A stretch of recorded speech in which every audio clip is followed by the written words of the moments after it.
Hello everyone, আজকের মাছের ডিমের বড়ার রেসিপি দেখাবো। আমি জলের মধ্যে নুন হলুদ দিয়ে মাছের ডিমটাকে হালকা বয়েল করে নেব। দেখো, বেশি পরিমাণে তোমরা কিন্তু বেশি বয়েল করবে না।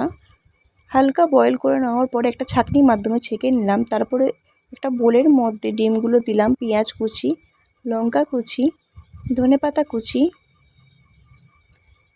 আদা রসুনের পেস্ট, সামান্য পরিমাণে বেসন, পরিমাণ মতো নুন দিয়ে ভালো করে মাখিয়ে নেব। কড়ার মধ্যে আমি তেল দিলাম। তারপরে একে একে আমি বড়ার আকারে ডিমগুলো ফ্রাই করে নেব। এপিট ওপিট করে লাল করে ভেজে নেওয়ার পরে আমি তুলে নেব। তারপরে ডুমো করে আলুগুলো ভেজে নিলাম, সামান্য পরিমাণে নুন দিয়ে লাল করে ভেজে নিয়ে তুলে রেখে দেবো। তারপরে ওই তেলের মধ্যে কালো জিরে ফোড়ন, শুকনো লঙ্কা, পেঁয়াজ কুচি, আদা রসুনের পেস্ট, হলুদ গুঁড়ো, জিরের গুঁড়ো, ধনের গুঁড়ো, পরিমাণ মতো গুঁড়ো লঙ্কা দিয়ে ভালো করে নাড়াচাড়া করে নেব।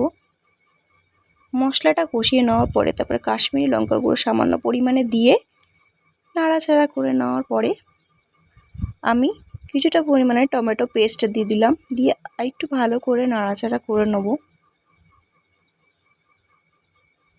মশলা কষিয়ে নেওয়া দেখো।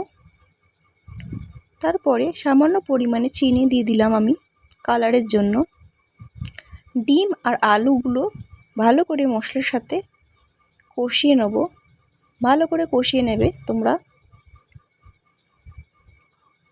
কষিয়ে নেওয়ার পরে আমি সামান্য পরিমাণে গরম জল দিয়ে দিলাম। তারপরে দেখো, পরিমাণ মতো জল দিয়ে আমি যখন বয়েল হয়ে যাবে, তখন সেদ্ধ হয়ে গেলে সামান্য পরিমাণে ধনেপাতা দিয়ে আমি নামিয়ে নেব।